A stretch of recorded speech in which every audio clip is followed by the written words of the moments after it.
Oke, Assalamualaikum warahmatullahi wabarakatuh. Selamat pagi anak-anak semua.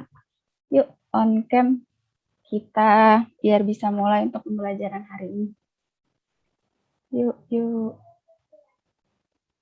Baru bilang nih yang on cam. Oke, Salsa, Spinaila, Sela. Oke, gimana kabarnya hari ini? Sehat? Alhamdulillah, Bu, baik. Alhamdulillah. Baik, Udah Bu. pada sarapan? Udah pada sarapan belum?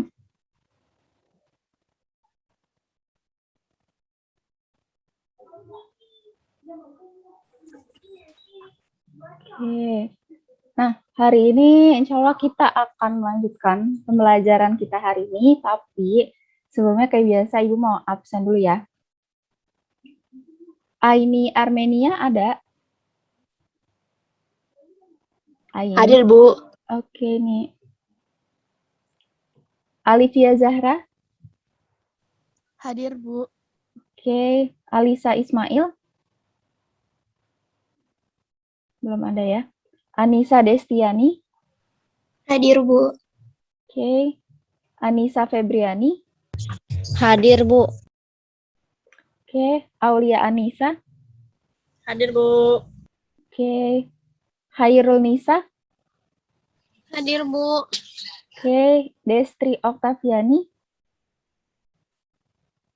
Hadir, Bu. Oke.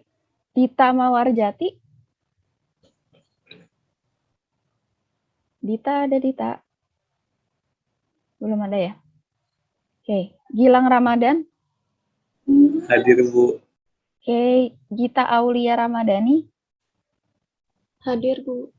Oke. Hardi Munardi? Belum ada. Jamila Rosa? Jamila udah ada? Belum. Muhammad Nur Fadila Islami? Belum juga ya. Fikram?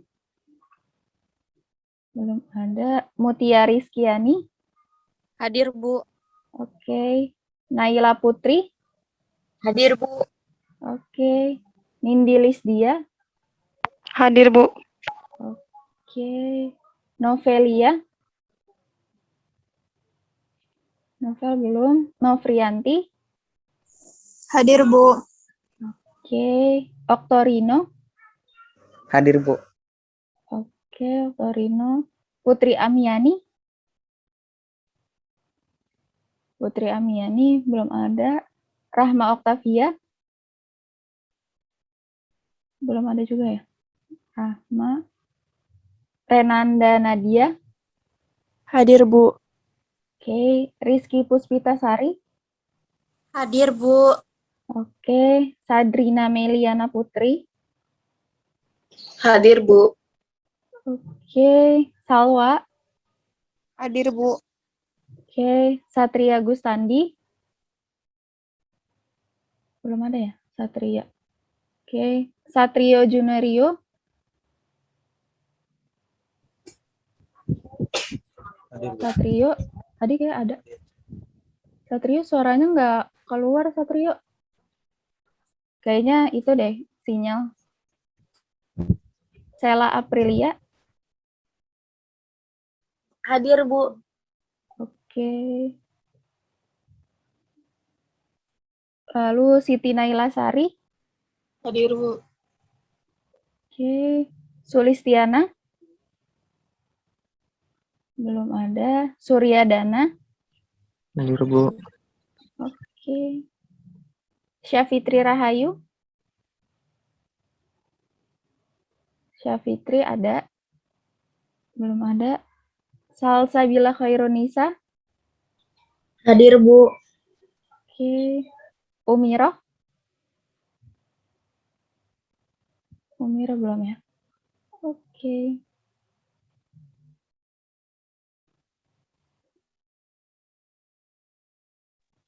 Oke, untuk menyempurnakan pembelajaran kita hari ini, kita berdoa dulu ya sama-sama. Boleh, Gilang? Gilang, dipimpin dulu, Lang. Teman-temannya.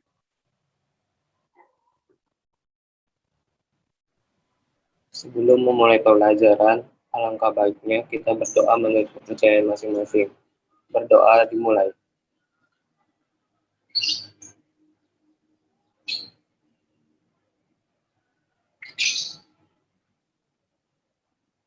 Selesai.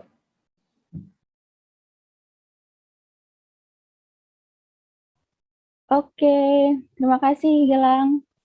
Nah, hari ini kita akan melanjutkan pembelajaran kita ke KD selanjutnya, yaitu masih sama tentang tahapan siklus akuntansi. Kalau kemarin kita udah belajar tentang laporan keuangan, ada laporan laba rugi, laporan perubahan ekuitas, ada laporan neraca. Hari ini insya Allah kita akan belajar tentang laporan arus kas. Nah, tapi sebelumnya Ibu izin share screen terlebih dahulu.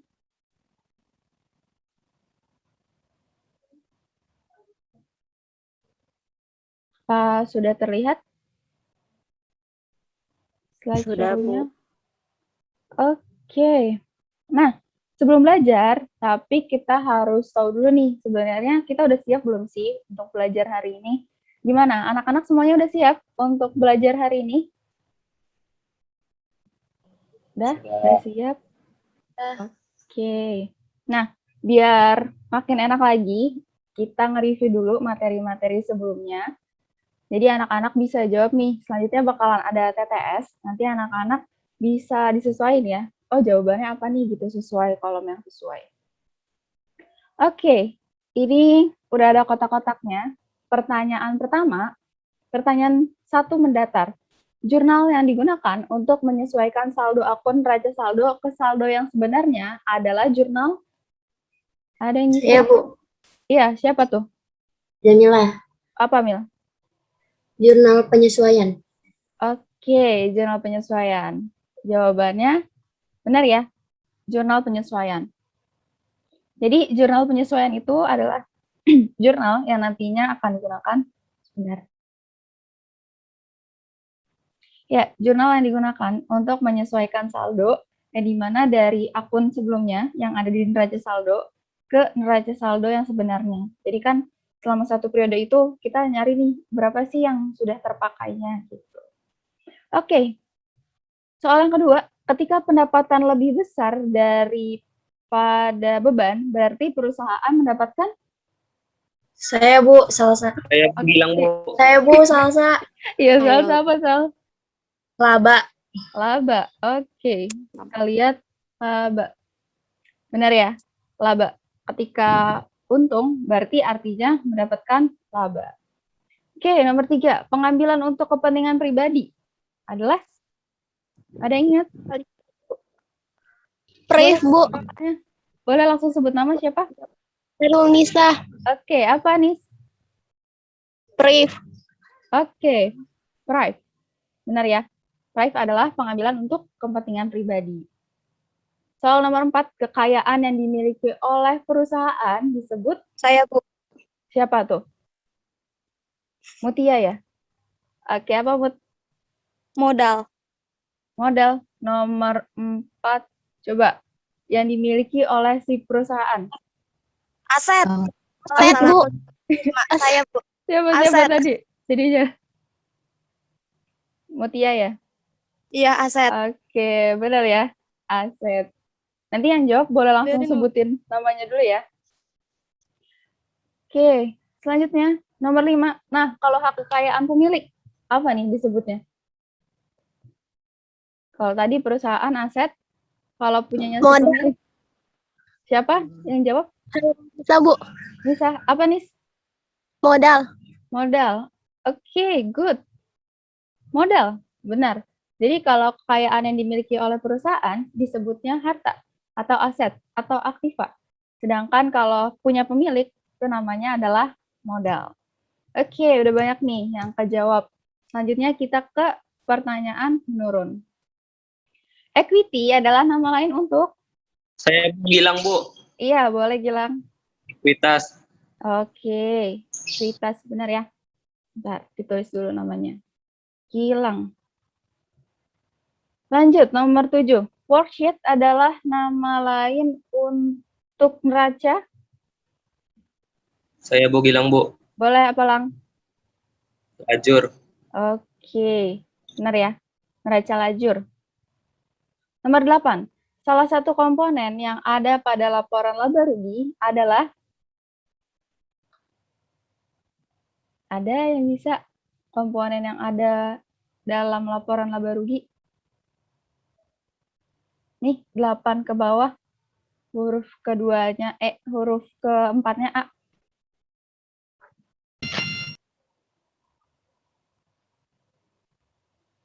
Ada. Iya, Bu. Iya, Alivia. Apa, Vi? Kan ya, Bu. Iya, benar. Beban, betul. Wait, saya tulis namanya.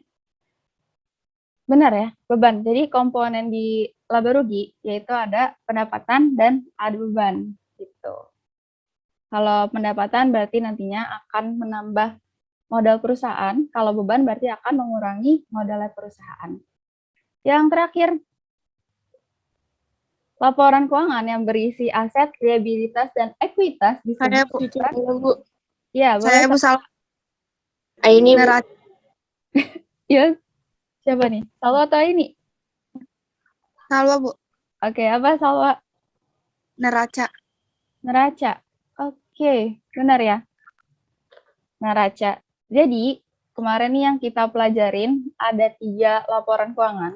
Yang pertama ada laporan laba rugi, lalu ada laporan perubahan modal, dan ada laporan posisi keuangan atau laporan neraca. Kalau laporan laba rugi, fokusnya ke pendapatan dan beban. Kalau laporan perubahan modal atau perubahan ekuitas, fokus di modal-modal. Modal terus laba ruginya sama price atau kepentingan pribadinya si pemilik modalnya. Lalu yang terakhir ada laporan posisi keuangan, isinya yaitu aset, liabilitas, dan ekuitas. Oke, mantap nih. Pagi-pagi udah mulai pada semangat. Kita lanjut ke pembelajaran kita hari ini, yaitu adalah laporan arus kas. Untuk materi pembelajarannya ada pengertian laporan arus kas, lalu ada tujuan dari laporan arus kas, klasifikasi dan metode pencatatan arus kas. Laporan arus kas atau bahasa Inggrisnya cash flow. Apa sih itu laporan arus kas? Ada yang bisa jawab? Apa sih itu laporan arus kas? Boleh searching dulu di internetnya atau dilihat di mobilnya. Saya, Bu. Iya, boleh. Sal saya? Iya. Apa, Sal? Sebuah perincian yang menunjukkan jumlah pemasukan dan pengeluaran dalam suatu periode tertentu. Oke, perincian. Ada lagi? Yang lain mau jawab? Apa sih itu laporan arus kas? Boleh satu Saya, orang Bu. lagi. Jamila. Ya. Siapa? Jamila. Jamila. Mm-mm. Catatan keuangan yang berisi informasi tentang pemasukan dan pengeluaran selama satu periode di dalam suatu perusahaan. Oke, ya, benar ya, yang dari Jamila sama Salsa. Jadi sebenarnya apa sih itu laporan arus kas? Nah, laporan arus kas adalah laporan yang berisi arus kas masuk dan arus kas keluar, atau arus kas penerimaan dan arus kas pengeluarannya si perusahaan selama satu periode akuntansi tertentu. Laporan arus kas ini sebenarnya bermanfaat juga untuk pengguna informasi akuntansi. Jadi dia itu ngasih dampaknya nggak cuma buat internal perusahaan aja, dia juga ngasih dampak ke eksternal perusahaan. Nanti kita akan belajar apa sih tujuan-tujuan dari laporan arus kas. Tapi sebelumnya, Ibu mau nanya dulu. Nah, mengapa sih perusahaan itu memerlukan laporan arus kas? Ada yang bisa jawab? Kenapa perusahaan memerlukan laporan arus kas? Boleh di searching dulu di internetnya, nggak apa-apa.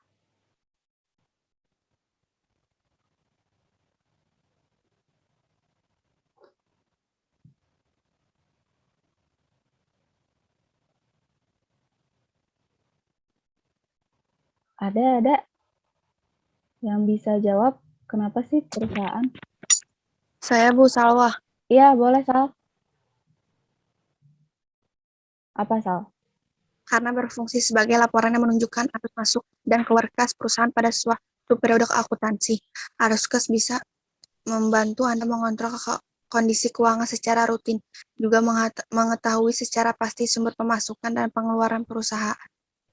Oke, ya, untuk mengetahui sumber pengeluaran perusahaan. Benar. Ada lagi jawabannya yang lain? Kenapa sih perusahaan memerlukan laporan arus kas?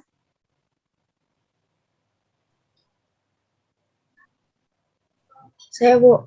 Iya, boleh Salsa. Karena laporan arus kas berfungsi untuk menunjukkan kas masuk dan kas keluar pada perusahaan dan mampu mengontrol kondisi keuangan secara rutin sehingga dapat terlihat bagaimana alur kas perusahaan tersebut. Ya, betul juga. Jawabannya Salsa, jawabannya Salwa. Jadi sebenarnya kenapa sih perusahaan memerlukan laporan arus kas? Simpelnya karena nantinya perusahaan itu bisa ngelihat berapa sih arus kas masuknya gitu untuk periode sekarang. Terus berapa sih arus kas keluarnya? Terus lebih banyak aktivitas dari bidang apa nih gitu. Kan nanti arus kas itu ada 3 aktivitas ya. Ada operasi, investasi, sama pendanaan. Ada mana nih yang paling tertinggi gitu, terus mana nih yang bisa dijadiin bahan evaluasi ke depannya. Itu juga bisa. Oke, nah sekarang kita berlanjut ke tujuan dari laporan arus kas itu tersendiri. Jadi yang pertama yaitu sebagai dasar memperkirakan arus kas pada masa yang akan datang. Apa sih maksudnya? Jadinya arus kas itu kan dalam keadaan normal. Nah, sumber dan penggunaan dananya itu dia nggak akan terlalu banyak berubah. Oleh karena itu, laporan arus kas dapat digunakan untuk meramalkan arus kas pada masa yang akan datang. Maksudnya adalah, misalnya sekarang periode 2019. Nah, untuk periode selanjutnya, kita bisa ancang-ancang nih. Kita udah bisa ngelihat, oh tahun 2019 paling banyak itu arusnya dari penerimaan pelanggan. Berarti dari aktivitas operasi. Oh, ternyata aktivitas investasinya masih belum maksimal nih, masih sedikit. Nah, di situ juga akhirnya bisa jadi bahan evaluasi si perusahaan gitu. Mana nih arus kas yang harus dinaikin biar akhirnya kasnya si perusahaan ini stabil dan mengalami kenaikan setiap tahunnya. Karena kan pasti yang namanya perusahaan ya, dia tuh pengennya dapat laba, kasnya bertambah gitu. Jadi mengevaluasi gimana akhirnya penjualannya atau pendapatannya itu bisa bertambah dan otomatis kasnya si perusahaan itu juga bisa bertambah. Lalu yang kedua, sebagai dasar pengambilan keputusan, untuk apa? Untuk memperbaiki kinerjanya si perusahaan, jadi lebih baik lagi. Kalau tadi misalnya udah kelihatan, oh ternyata banyak nih evaluasi di salah satu bidang aktivitasnya laporan arus kas. Ya udah, itu kita jadiin evaluasi dan kita jadiin lebih, kalau misalnya arus kasnya lebih baik lagi, itu artinya dasar pengambilan keputusannya akan lebih baik. Karena dasar pengambilan keputusan ini kan buat internal sama eksternal perusahaan gitu ya. Lalu yang ketiga, sebagai dasar perusahaan menentukan kemampuannya membayar utang dan dividen. Dan yang terakhir yaitu dasar menunjukkan hubungan laba bersih terhadap perubahan kas. Jadi kan sebenarnya kalau misalnya perusahaan yang punya keuntungan, maka dia akan punya kas yang cukup gitu. Nah, sebaliknya juga, kalau perusahaan yang rugi, nantinya dia ini akan susah untuk bayar utang-utangnya. Jadi, arus kas ini akan selalu menunjukkan hubungan antara laba bersih terhadap kas dan rugi terhadap utang. Kalau laba bersihnya banyak, berarti kasnya si perusahaan itu banyak dan dia bisa ngelunasin utang-utangnya. Tapi kalau ternyata mengalami rugi, akhirnya dia itu jadi kesusahan untuk bayar utangnya. Oke, lanjut. Nah, sekarang kita masuk ke klasifikasi aktivitas arus kas. Dari tadi saya udah nge-mention kayak apa sih aktivitas investasi, operasi gitu ya. Sebenarnya di arus kas itu tersendiri ada beberapa klasifikasi aktivitas arus kasnya. Ada 3, yaitu aktivitas operasi, aktivitas investasi, dan aktivitas pendanaan. Yang pertama adalah aktivitas operasi atau operating activity. Apa sih aktivitas operasi? Jadi arus kas yang berasal dari transaksi kegiatan itu sendiri atau kegiatan yang akan berhubungan sama kesehariannya perusahaan gitu. Nah, Sebenarnya kalau aktivitas operasi ini lebih mencerminkan ke penerimaan dan pengeluarannya si perusahaan ini, dan fokus ke hal-hal yang mempengaruhi labanya perusahaan. Contohnya, penerimaan kas dari pelanggan, lalu juga ada pembayaran kas kepada pemasok atau karyawan. Kan kalau kita nerima nih kas gitu ya dari pelanggan, artinya kas kita tuh bakalan bertambah. Kita mendapat pendapatan baru. Dan itu termasuk ke dalam aktivitas operasi karena akan mempengaruhi labanya perusahaan. Gitu. Sama kalau kita bayar kas kepada pemasok atau kita misalkan bayar utang gitu ya, itu juga termasuk ke dalam aktivitas operasi karena dia nantinya akan berhubungan dengan transaksi kegiatan atau yang berhubungan sama segala aktivitas produksi. Gitu simpelnya. Lalu ya dia juga bisa untuk melunasi pinjaman tadi yang utang ya. Nah, sebenarnya kalau jumlah arus kas yang berasal dari aktivitas operasi ini merupakan salah satu acuan atau indikator untuk nentuin nih sebenarnya si perusahaan bisa nggak sih menghasilkan suatu arus kas yang nantinya bisa akan membayar utang-utangnya si perusahaan, lalu membayar dividennya perusahaan gitu, atau bahkan mengandalkan sumber pendanaan dari luar. Selanjutnya, untuk aktivitas investasi adalah arus kas dalam bentuk pemasukan atau pengeluaran untuk investasi. Jadi kalau tadi berhubungan dengan operasi atau produktivitasnya si perusahaan, sekarang berhubungan dengan investasinya. Contohnya, pembelian atau penjualan aktiva tetap. Nah, kalau aktivitas investasi, dia itu berfokus dengan aktiva tetap. Contohnya, gedung, lalu mesin, peralatan, kendaraan, akumulasi penyusutan itu berhubungan sama akumulasi enggak. Dia berfokus ke aktiva tetap aja. Berarti kalau tadi aktivitas operasi ke laba, kalau aktivitas investasi dia berhubungan dengan aktiva tetap. Jadi kalau nanti kita menggolongkan di laporan arus kas, kalau untuk investasi simpelnya kita langsung cari aja mana nih yang termasuk transaksi yang akan berhubungan dengan aktiva tetap. Berarti dia adalah aktivitas investasi. Yang terakhir adalah aktivitas pendanaan. Pendanaan atau pembiayaan atau financing activity adalah arus kas yang berasal dari transaksi yang akan mempengaruhi utang dan ekuitas si perusahaan. Sebenarnya kalau untuk aktivitas pendanaan dia fokusnya ke ekuitas, jadi ke modal. Kalau nanti anak-anak nemuin hal-hal yang berkaitan sama modal atau sama pendanaan, itu masuk ke aktivitas pendanaan. Jadi kalau tadi operasi kan mempengaruhi laba, kalau investasi aktiva tetap, kalau pendanaan berarti modal. Contohnya kayak pembayaran saham atau pembayaran dividen gitu. Itu termasuk ke dalam aktivitas pendanaannya si perusahaan.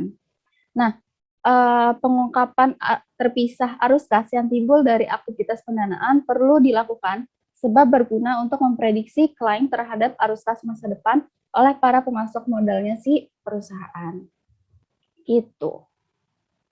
Selanjutnya, kita akan belajar tentang metode pencatatan arus kas. Nah, ada dua metodenya. Ada metode tidak langsung dan metode langsung. Apa sih metode tidak langsung dan metode langsung? Jadi, metode tidak langsung dalam arus kas adalah metode yang hanya metode yang akan memastikan konversi atau selisih atau perbandingan dari laba bersih dalam hal arus kas secara otomatis. Dan dalam penyusunannya ada beberapa tahapannya nih. Ada menyajikan data laporan laba rugi. Contohnya, sekarang periode tahun 2019. Artinya, kita harus punya dulu data laporan laba ruginya tahun 2019. Lalu yang kedua, menyajikan data laporan neraca periode tahun 2018 dan 2019. Kenapa sih tahun 2018?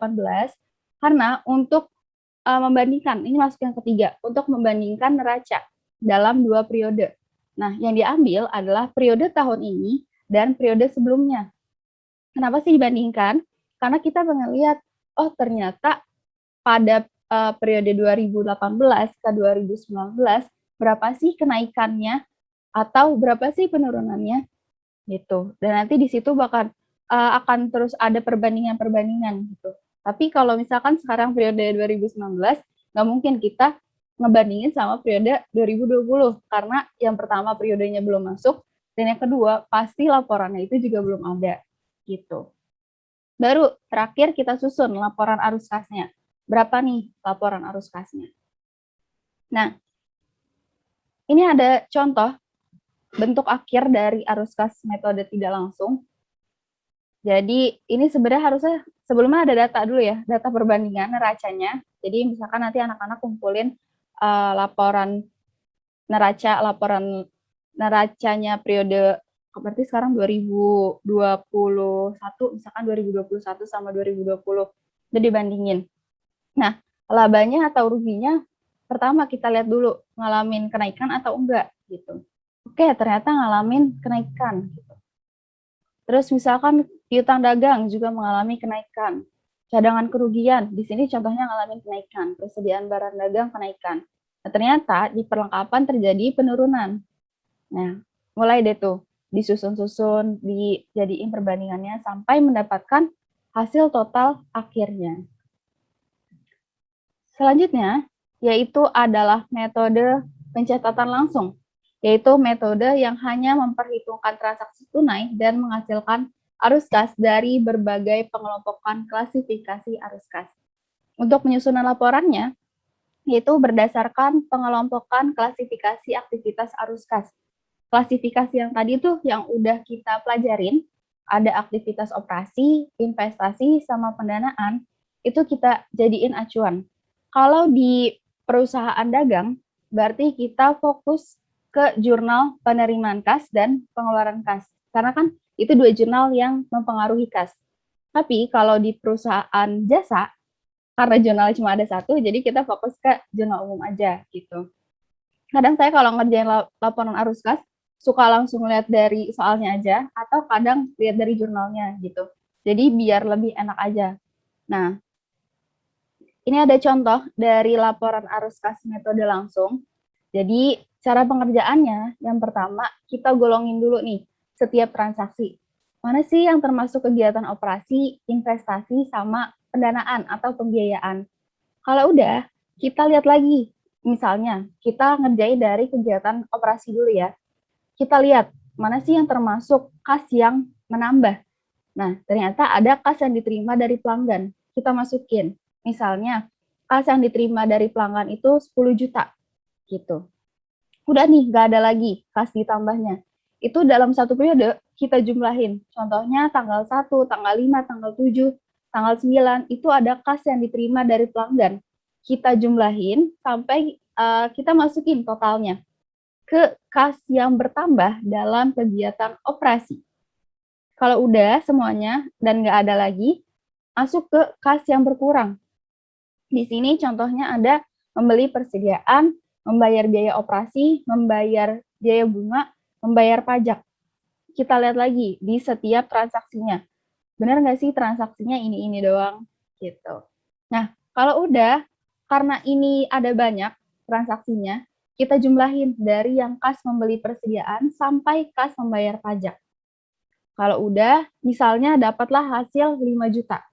Tadi kan misalnya kalau kas bertambah 10 juta, yang dikurangi 5 juta. Berarti aliran kas bersih dari kegiatan operasi adalah kas yang bertambah dikurangi dengan kas yang berkurang. 10 juta dikurangi dengan 5 juta adalah 5 juta rupiah. Jadi aliran kas bersih dari kegiatan operasi perusahaan itu sebesar 5 juta. Sama caranya untuk investasi sama pendanaan atau pembiayaan. Sekarang kita masuk ke investasi. Kita lihat lagi dari jurnal atau dari transaksinya. Mana nih yang akan berhubungan sama aktiva tetap?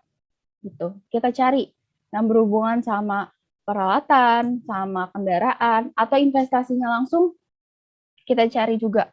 Nah, kita lihat dari awal lagi, mana nih yang termasuk kasnya bertambah, mana yang termasuk kasnya berkurang. Terus kita masukin, udah selesai kita klasifikasiin, kita masukin angkanya.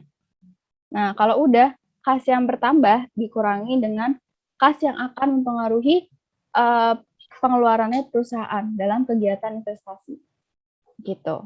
Kalau udah, baru kita masuk ke aliran kas dari kegiatan pendanaan atau pembiayaan. Kita lihat lagi, mana nih yang termasuk ke dalam arus kas yang akan berhubungan dengan modal, gitu, atau pendanaan, atau ekuitas gitu ya. Misalnya kita dapat nih yang ditambah kas yang diterima dari penjualan saham. Oke, kita masukin. Nah, ternyata yang dikurangin ada 2. Ada kas untuk membayar dividen dan kas untuk membayar utang obligasi. Kita jumlahin kas yang dikuranginya. Habis itu, kas yang ditambah kita kurangi dengan kas yang akan mempengaruhi pengeluarannya si perusahaan dalam aktivitas pendanaan. Masuklah hasil akhir ke aliran kas masuk bersih dari kegiatan pembiayaan. Kalau udah, kita masuk ke kenaikan kas. Nah, kenaikan kas ini didapat dari aliran kas bersih dari kegiatan operasi dijumlah dengan kegiatan investasi, dijumlah dengan kegiatan pembiayaan. Nih, jadi yang kegiatan operasi ini hasil akhirnya, terus investasi sama pembiayaan, itu kita jumlah. Masuklah ke kenaikan kas. Jadi kita bisa ngeliat nih, oh ternyata si perusahaan tahun ini kenaikan kasnya berapa sih? Gitu. Lalu, ada saldo kas pada awal tahun. Jadi kalau di siklus akuntansi, pas pertama kali kita kalau ngerjain akuntansi, kita akan disediakan yang namanya neraca saldo. Neraca saldonya si perusahaan. Kan itu ada akun-akunnya tuh banyak. Ada kas berapa, buku besar berapa, kas berapa, terus utang dagang gitu kan. Terus utang dagangnya berapa, modalnya berapa. Nah, dari situ kelihatan nih kas awal tahunnya tuh berapa. Kita masukin kas awal tahunnya. Lalu kita jumlah saldo kas pada awal tahun dijumlah dengan kenaikan kas. Maka akan mendapat hasil saldo kas pada akhir tahun. Gitu. Nah, saldo kas pada akhir tahun ini harus sama hasilnya dengan buku besar yang ada di kas. Jadi buku besar kasnya, kita lihat buku besar kas terakhirnya ini misalnya 100 juta. Artinya kas kita harus sebesar 100 juta juga. Kalau ternyata arus kas kita atau di buku besar kita ada yang beda gitu, misalnya di laporan arus kasnya ternyata 150 juta, sedangkan di buku besarnya 100 juta. Nah, kita harus cross check lagi, mana nih yang salah? Perhitungan laporan arus kas kita atau perhitungannya kita di sebelum-sebelumnya gitu. Makanya kalau untuk ngerjain siklus akuntansi perlu banget ya yang namanya ketelitian gitu di dalamnya. Karena kalau kita nggak teliti, nantinya kita bakalan sampai akhirnya tuh takut salah gitu. Jadi kalau nge-cross check-nya, anak-anak nanti sambil bisa lihat lagi, ini di jurnalnya benar nggak sih udah dimasukin ke jurnal ini, terus akunnya benar nggak sih? Habis itu kalau di arus kas, ini benar nggak sih udah masuk kegiatan operasi, investasi, atau pendanaan, ada yang salah atau enggak gitu. Dan pastiin semua yang masuk ke arus kas adalah transaksi yang hanya berhubungan dengan kas aja. Kalau dia nggak berhubungan sama kas, jangan dimasukin. Contoh kayak penjualan kredit. Cuman transaksi penjualan kredit, kan itu baru pencatatannya aja. Itu jangan dimasukin, karena ya dia masih kredit. Kecuali ketika dia udah bayar penjualannya tersebut, ketika akan menambah kasnya si perusahaan, itu baru boleh dimasukin ke laporan arus kasnya. Tapi kalau masih pencatatan atau masih pemberitahuan, dia beli atau kita yang beli nih secara kredit, itu nggak bisa dimasukin ke arus kas. Karena dia nggak berhubungan sama yang namanya kas. Gitu. Oke, itu sekian untuk materi hari ini. Ada yang ingin bertanya? Kita masuk ke Q&A session. Ada yang ingin bertanya? Saya, Bu. Iya, boleh, Mil. Kalau apa sih kelebihan dari arus kas metode langsung dan tidak langsung? Oke, makasih Jamila atas pertanyaannya. Ya, apa sih kelebihan ya dari arus kas metode langsung dan arus kas tidak langsung.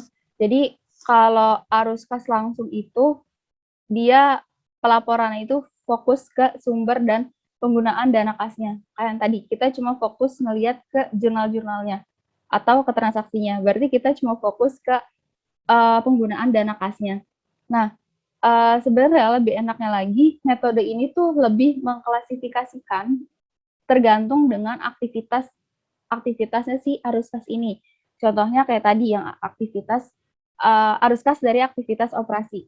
Jadinya kita tuh akan lebih rinci dan lebih mudah paham gitu. Dan nantinya kita bakalan lebih enak juga kalau ngelihatnya. Oh ternyata ini loh yang dari aktivitas operasi. Sedangkan itu nggak ada di arus kas metode tidak langsung. Nah, untuk arus kas metode langsung ini juga lebih mudah untuk penggunaannya gitu. Dan pengalaman saya itu lebih ngerti duluan sama metode arus kas langsung karena tadi udah ada yang penggolongan-penggolongannya. Jadinya kita bakal lebih mudah untuk pahamnya gitu.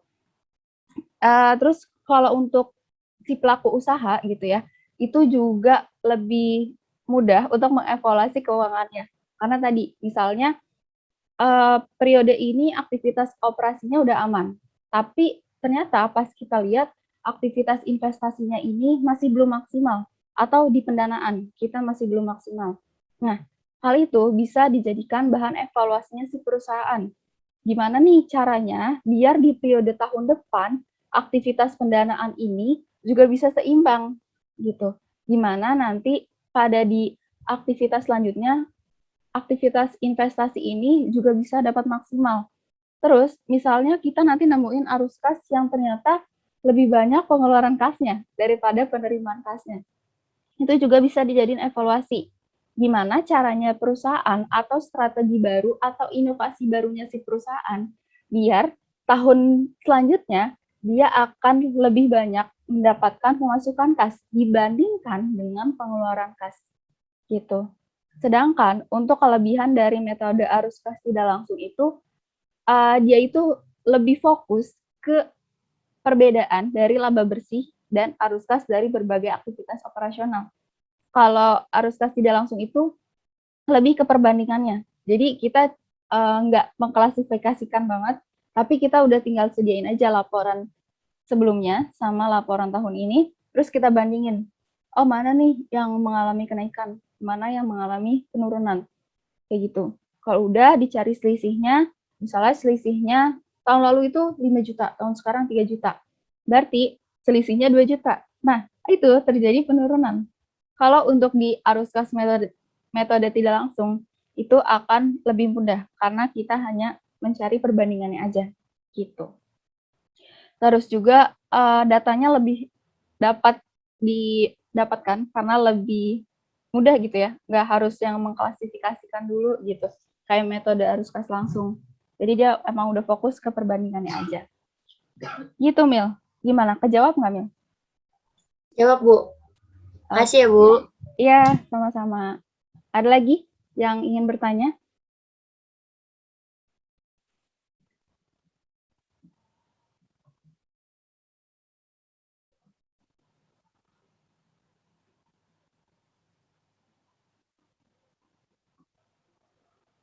Oke, kalau belum ada, mungkin saya izin menyampaikan kesimpulan.